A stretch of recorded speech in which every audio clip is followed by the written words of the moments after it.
ব্রিটিশদের পকেট থেকে টাকা আদায় করে জেলের ভেতরেই সরস্বতী পুজো করেছিলেন নেতাজি।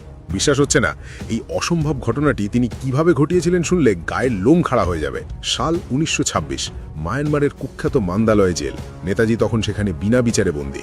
ব্রিটিশদের ভয় ছিল বাইরে থাকলে তিনি বিপ্লব ঘটিয়ে দেবেন। সামনেই ছিল সরস্বতী পুজো। নেতাজি জেলের বাজেটে পুজোর জন্য টাকা চাইলেন, কিন্তু ব্রিটিশ সুপারিনটেন্ডেন্ট মুখের ওপর অপমান করে বলল, তোমাদের ওই মাটির মূর্তি পুজোর জন্য সরকারি টাকা নষ্ট করা যাবে না। ধর্মের ওপরেই আঘাত বাঘের মতো রুখে দিলেন সুভাষ। তিনি সরাসরি জানিয়ে দিলেন, ধর্ম পালন আমাদের জন্মগত অধিকার। টাকা যদি না দাও তবে আজ থেকে একটা দানাও মুখে তুলব না। শুরু হলো আমরণ অনশন। নেতাজির দেখা দেখি বাকি রাজবন্দীরাও খাওয়া বন্ধ করে দিল। জেলের ভেতর তৈরি হলো এক যুদ্ধক্ষেত্র।